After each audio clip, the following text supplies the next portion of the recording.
Hi, Liam O'Gogan here from the Does It Matter Research Programme.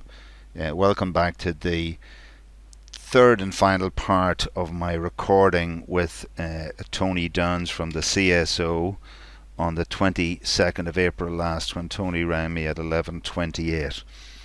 So we're just moving into the final part when we're going to look at this issue of essentially the question of what prevents the people who are carrying out the interview, in my case, from basically fabricating any version of a story about what happened when the data, which was supposed to support their position, has been, as I call it, suitably disappeared. So this is the part we get quite tense, I suppose, in terms of me challenging the legitimacy, independence and professionalism of this purported internal review. So we'll set it up there.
Okay, I mean, just listen at it. Like, I have to believe that this guy. Look, I presume this guy is paid to listen. And he's picked up of the, again, he's not a lower grade operator. And I've asked him about this. And he's actually blatantly said no. He said no. I said, given the fact you've no constraints which can cross check the stories people might say, is there a possibility they could possibly fabricate it? And he said no.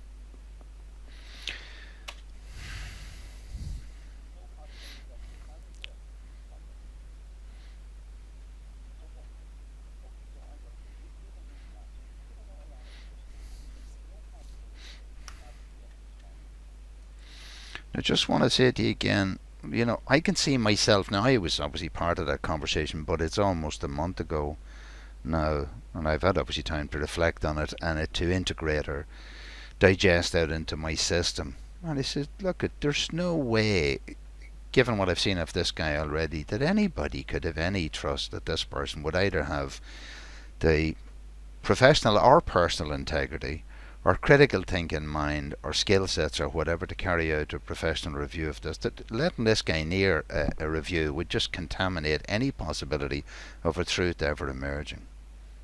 Sorry, Tony, that's that's that's the way it stacks up, Tony.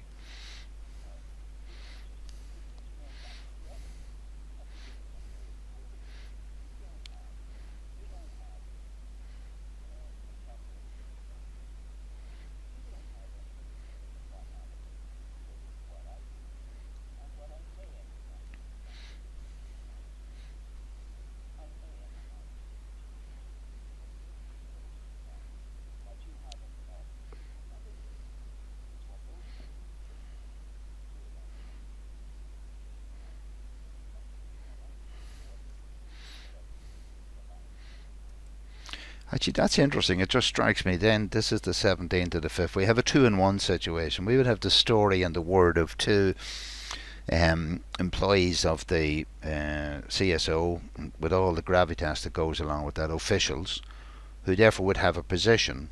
And so they would have a position, an agreed position, then there'd be me. And isn't that just what we've got with the Sergeant McCabe situation that's been discussed in the media at the moment? The two senior Gardaí in a room, they write notes, they collate these and produce a report which produces a statement saying that Sergeant McCabe had said that he had made his allegation because of maliciousness, and then, lo and behold, when he produced a recording, all of that evidence simply disappears. So you see the 2-in-1 odds stacked up here. And again, this guy, Tony, you're not listening. You don't even seem to notice the vulnerability of my situation. The fact that the integrity of the process is simply not protected by your failure to ensure that, your organization's failure to ensure that the data is available for analysis.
That's interesting when I just look at Tony's view again, this premise thing. He fundamentally rejects the premise that there could be anything wrong with his organisation. It's a bit like Commissioner Callanan. There's only two disgusting guards out of 12 or 13,000 people who think there's anything wrong. I mean, I don't know. That goes beyond paradigm blindness. It goes beyond a lack of critical thinking. I don't believe people like this should be left at the helm. Simply, I don't think they should be operating in these spaces. I think they are unconsciously incompetent. They're in that really dangerous quadrant.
Yeah, just for the record, I mean, I had written to him as back as far as the 11th of April. This is now the 22nd of April. Sorry, in fact, the 7th of April. Probably would have specified questions to him on the 8th of April, to which I believe he should have responded, should have set out what his remit was and the base on which his independence was for. In fact, he should have sent me this code of practice to talk about in order to enable me to be informed beforehand. I think that was really unprofessional.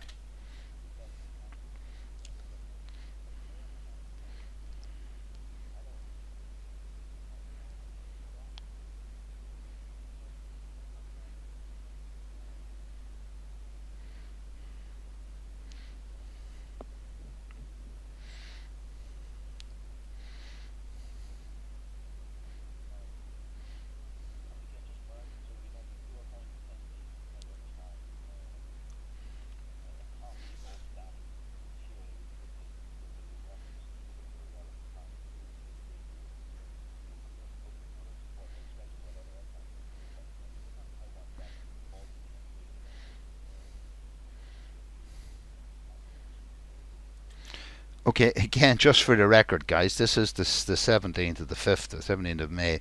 That promise again was given, undertaking, promise, whatever. I think it was quite clear and unequivocal that Tony would send me after this interview or whatever, this conversation we had.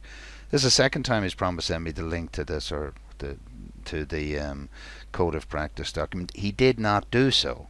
Tony Downs did not do what he said he would do in the tin and repeated that he would do. Would I have confidence in that person? No. Sorry, Tony.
Okay, obviously, I'm suggesting to him all he had to do. Look at this document here. You can see this. This is I have redacted that subsequently in a professional manner. The document as it was originally released to me, you can just see here. I've left these bits here because they don't actually expose any personally identifiable details. Although Val McBride has been at pains to claim that if I knew these details, these codes, I could identify individuals. Now, all you had to do is look at that at 100% on a reasonable size screen, and you'd see there was a problem with transparency there. So these people, look at, nobody's bothered doing anything here. No one is looking at anything here. They're just going around here with their eyes closed. The ship is going fine. It reminds me of a claim in a book by Edward de Bono. At the back of it, you have so it talks about a cockpit of a plane somewhere over South Africa, and the pilot's recording back to the control tower. Yes, we're at 35,000 feet, 600 knots. Air temperature fine, cabin temperature fine, pressure's fine, motor speed's fine, oil level's fine. We're just going in the wrong direction. And the word comes back from the control tower, keep going, keep going, keep going, keep taking the tablets. That's exactly what we're doing here, folks. I'm having this incessant claim by this guy that we never do anything wrong, we never release data. That's what they're all saying. Every single one of these guys are thinking off the hymn sheet. And I'm now being tortured by the data protection people, threatened to go to jail and criminalised for fines of €100,000 for trying to expose this matter of massive public importance and public interest. And the reason I'm doing it, by the way, I've now two senior officials, Tony Downs and Val McBride, repeatedly telling me that the CSO never released data, and I add that to what Deirdre Cullen, the chief statistician, has been saying in the media, and I have the evidence that I've provided. And who would believe me unless I actually could produce the evidence? It's like, who would believe Sergeant McCabe unless he produced the recording? See, that's the whole problem here. The little guy has no credibility. Troublemaker has no credibility. But the problem is, the facts are the facts that I have brought to the table.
Sorry, he said you understand that he has. I think between him and Val McBride and Marcel, there's no indication whatsoever that anybody did ask that question of the interviewers. And remember, when they talk about investigations, they usually say that the first 24 hours, that's when the maximum amount of data is to be discovered. I mean, now we're talking the 22nd of April. Before this is 2 months after the 24th of February. Before this guy's even paying attention to the possibility that maybe I should ask a question. I mean, this is real shabby stuff.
Now, again, just to be clear, it keeps talking. I'm going to refer you to the code of practice. He's already twice promised, undertaken, given his word that he's going to send me a link to this documentation. That was on the 22nd of April, Tony. This is the 17th of the 5th, and I have never heard from you since. So, quite apart from anything else, I mean, the level of lack of professionalism here should be, well, it's embarrassing for me even to listen to it, to think that taxpayers' money is paid to, these people are given a wage every week.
You know, I'm trying to be as clear as I can here. Tony, I do hope you get a chance to listen to this because I think there's learning for everybody in this. I'm not really sure what learning that I could glean out of this last almost 2 hours of this. Was it 2 hours wasted in my life? Look, I've watched a lot of Steven Seagal movies. Were they wasted in my life? Probably. They probably were a bit more relaxing in a way, but and I'm not sure how intellectually challenging this is. Certainly for my levels of frustration, it's very hard to keep them inside. But the difficulty is after the last 4 or 5 years carrying this type of research and recording all these type of conversations, it is this thing of this systemic organisational behavioural fractal. There's no question that in the sort of traditional classical system, people like Tony would have been regarded as highly educated, highly competent. That's presumably how you climbed up the ladder to where you are, Tony. And yet the answers you're avoiding giving me here, and your methodology of failing to do it. Um, you see, it's very easy to say this is just stupid behaviour by you, Tony. It's much more sophisticated than that. I think it's really damaging. I think it's really terrible for society that you're behaving like this. I also think it's terrible for you as a human being to be behaving like this. I really challenge you that if you were faced with such an enigma, let's say you had somebody close to you involved in a hospital incident and you were trying to prosecute some sense of justice around us, and you were getting this very same fractal of prevarication, obfuscation, failure to answer the question, no one taking accountability, how would you feel? Because what you're doing is actually underpinning the false or the attempted but false legitimacy of all of that process. I don't know where I'm going to try and do for the next couple of minutes on dealing with this. Let's see how we close it out.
Just in case you think I'm losing the head here, I'm saying my understanding of sedition would be activity which goes to undermine the well-being and security of a state.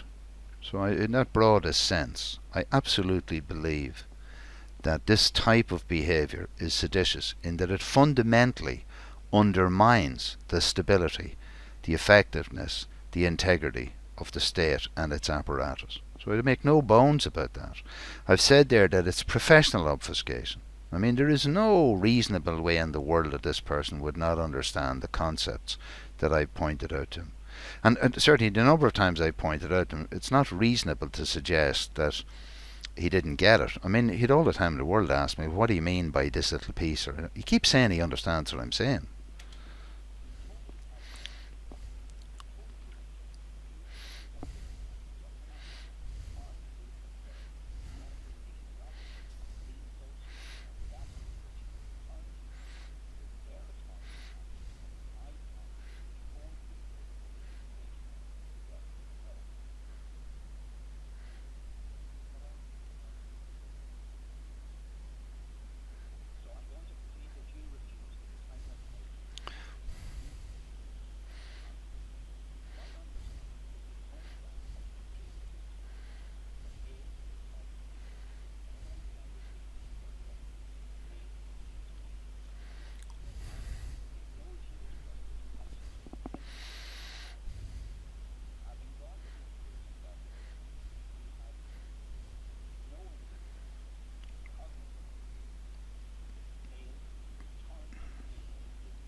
Okay, so at least he's confirmed it. I just want to make clear, because obviously when I listen to it again, it's something I need to clarify there. Tony chose to speak to me first, get my perspective, and then go to the other side and ask them. So they get to see my hand before they play their hand. Now, I'm just wondering, on what basis was I to be chosen to go first? Did somebody flip a coin? Because it would be as equally unfair to the other side if he went to them first, asked them for their arguments, and then presented their arguments to me, that I could then produce counter arguments to them that they couldn't either hear or challenge. I look at this is insane stuff. This is, you just cannot apply any level of legitimacy to this at any level. Now, at the moment, I still haven't had an opportunity to go through this code of practice because, I've got this concept that good law makes good sense, bad law makes bad sense. Anything that suggests that what he's talking about doing is a standard simply is substandard.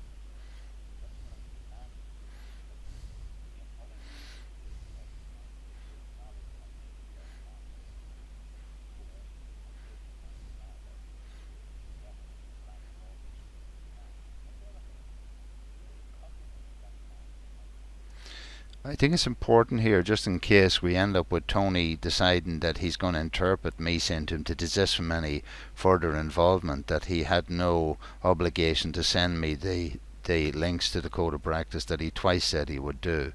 God, that would really be a perversion.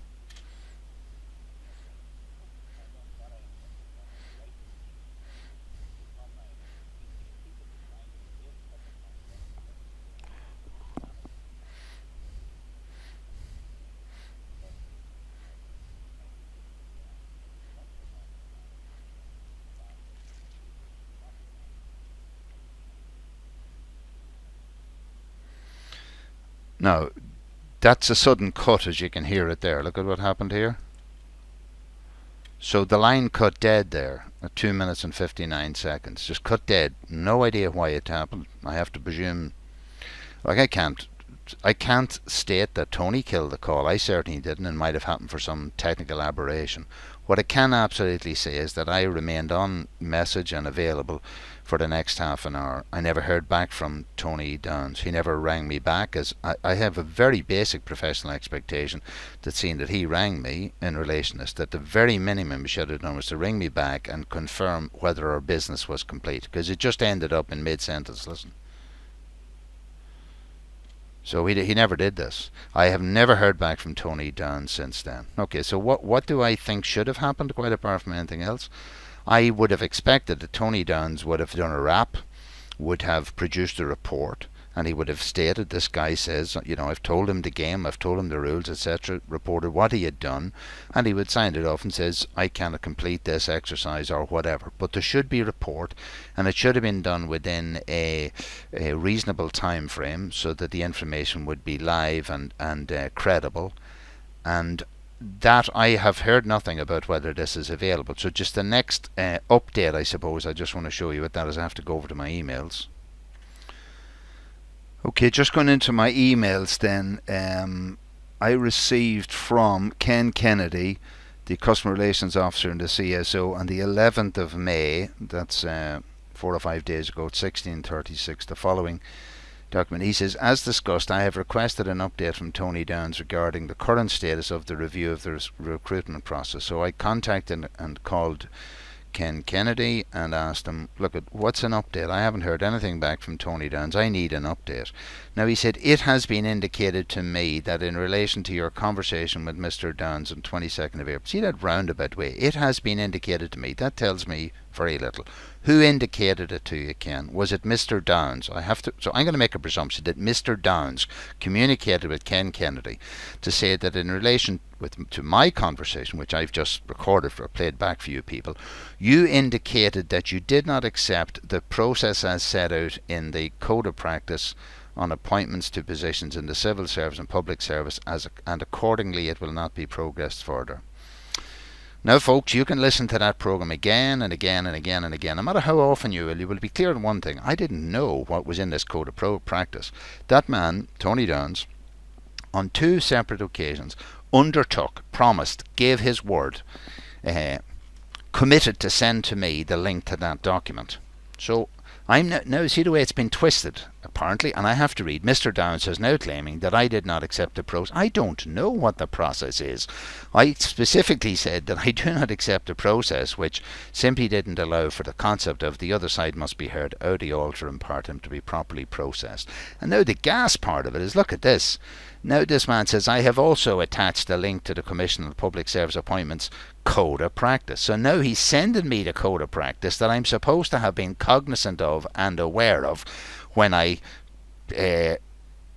indicated that I didn't accept this process for Mr. Downs. How insane does this stuff get? So I have had to send a couple of reminders to Ken Kennedy about this to get this update. I still don't have it. Anyway, that's been a long conversation. I'm glad to have that at least put there. I've reached a situation where I could have no trust. I mean, the danger, my concern here is that if Tony Downs had completed his process and come up with essentially, whichever way, whether it was a whitewash or a hanging for anybody, the process could not stand any reasonable and fair analysis. And I think he would have contaminated anything that went on. However, the minute I asked him to kill that off, I believe he should have stuck to his word, sent me the link, which he didn't do, and now Ken is deciding to do, even though Ken is determining or accepting that I must have had it in the first place and being cognizant of it.